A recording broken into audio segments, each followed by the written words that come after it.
Hey, Tony Gassins here. Now, something that's going on right now that we got to be aware of, and you'll see this as you looking around between men and women. There is a unique set of spirits that is going after both sides. And what's happening is we are minimizing each other.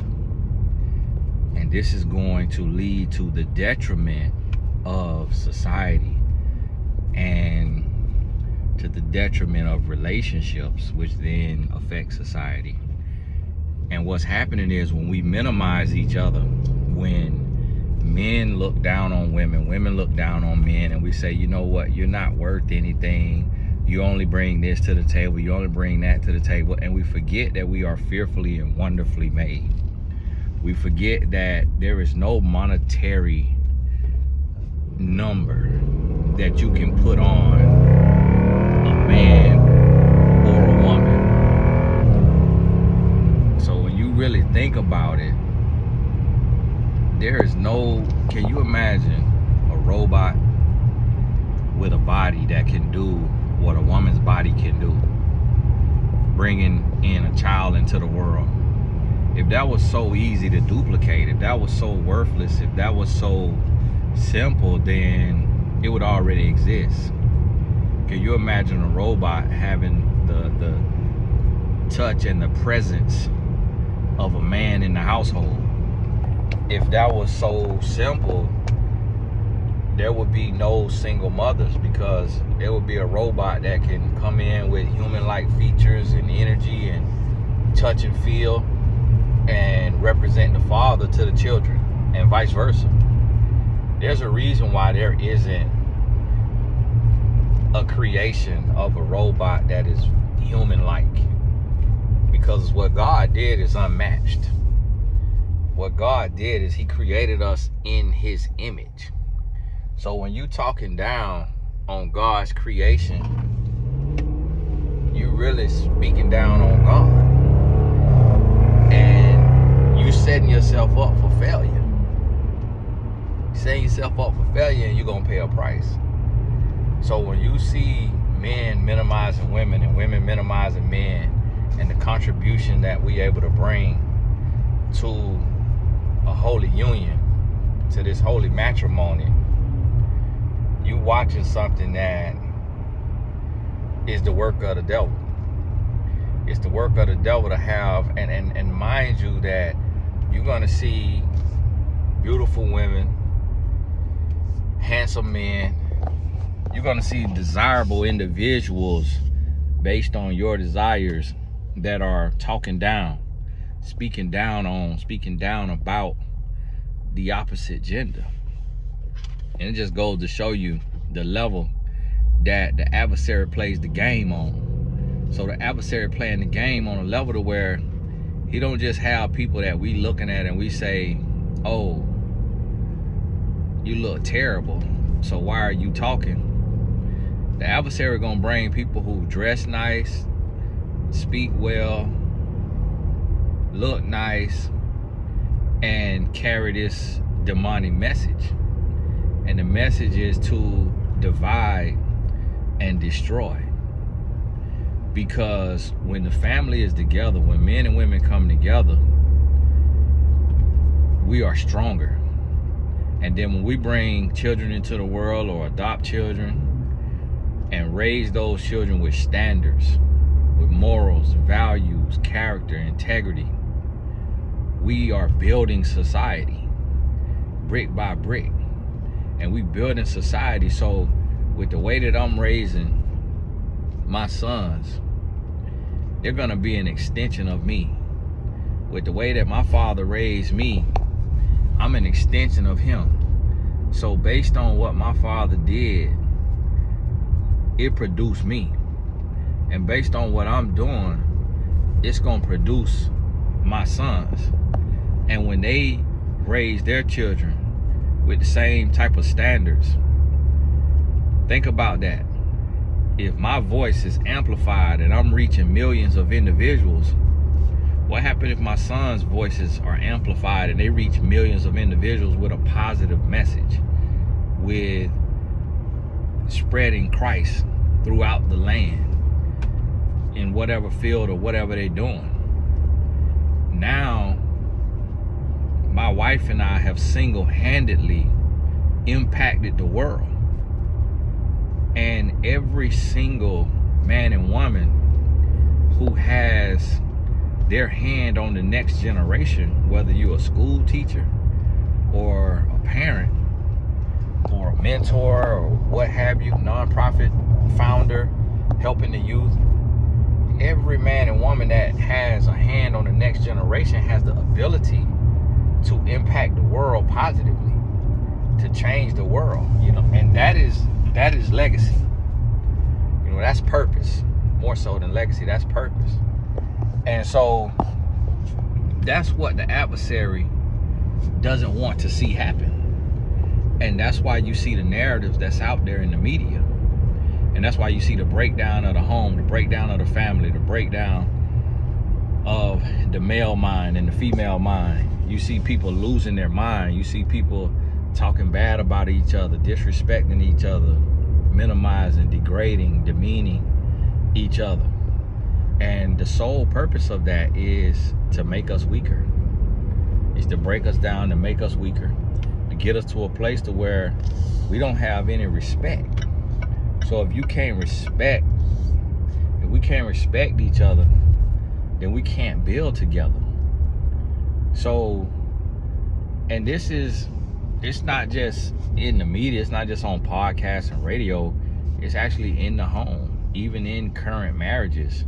Like in current marriages, couples will go through seasons where they minimize their partner and they don't see the true purpose of their partner.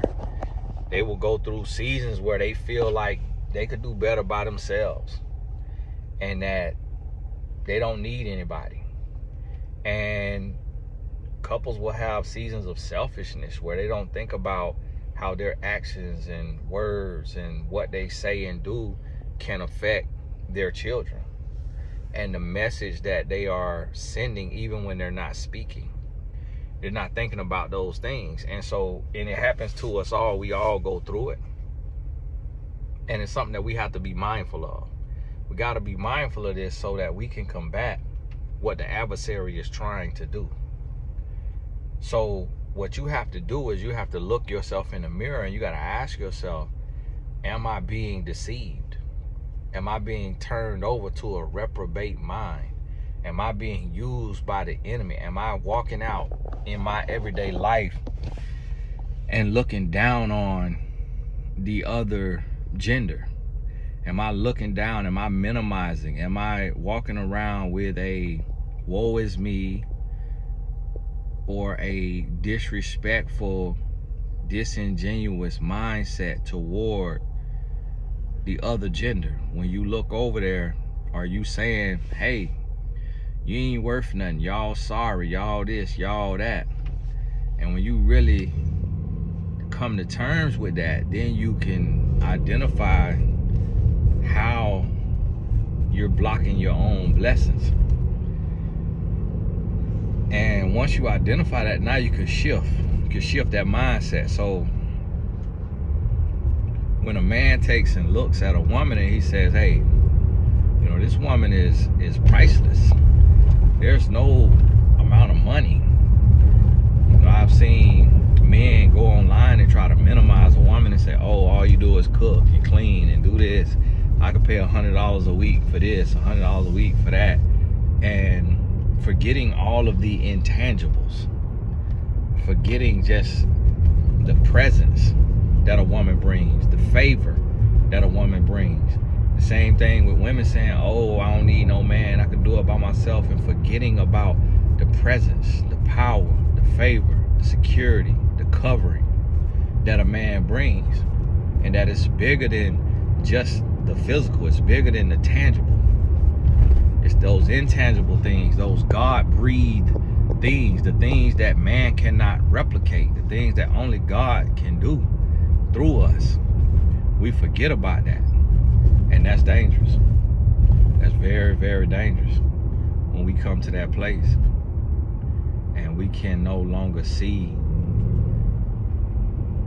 the power, the beauty, and what God has created in one another.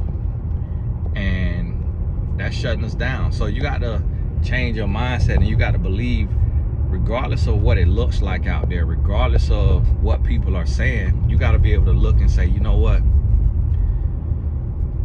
I am this, and I'm becoming this, and God has this for me.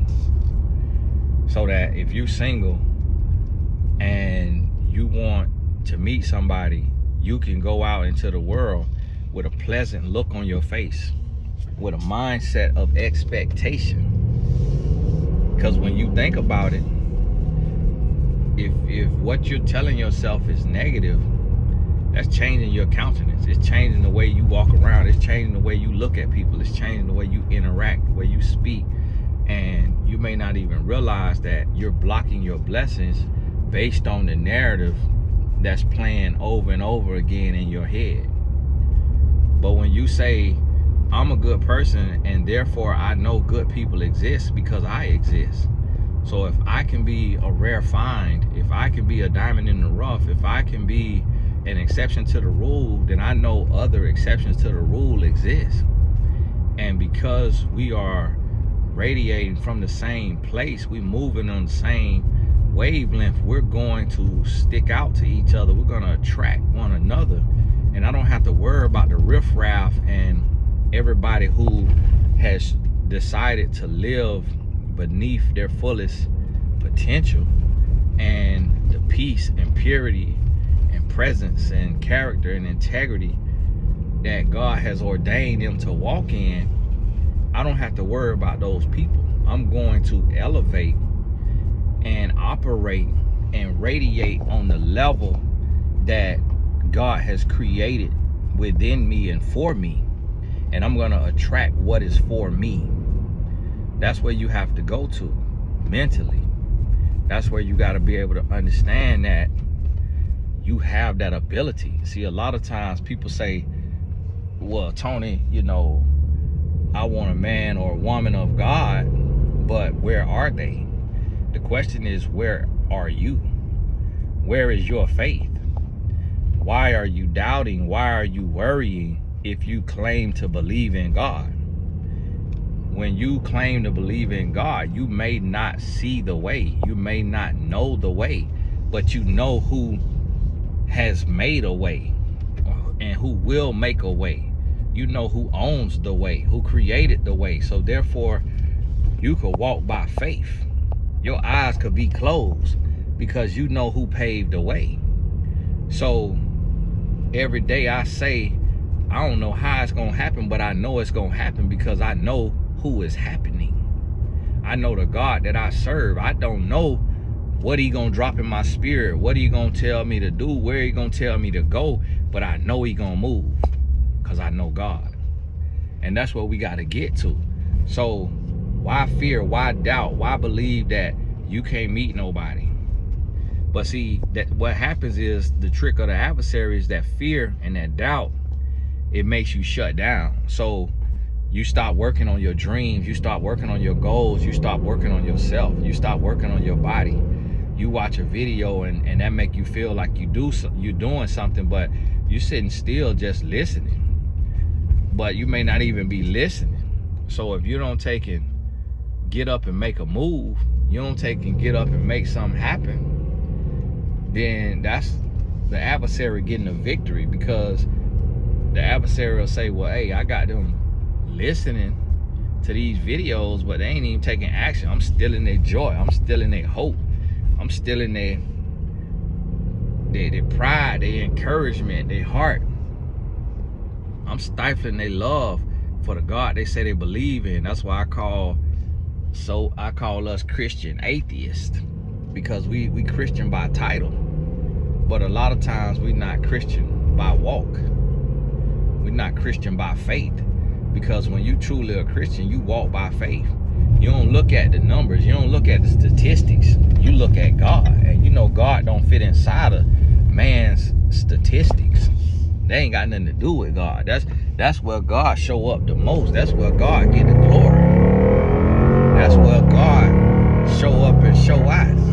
Where the statistics say things are looking dismal or abysmal, that's where God show up and show out. It's like when you start to look at people who really walking with the Lord and doing what the Lord called them to do, you're going to see that every one of those people beat the odds.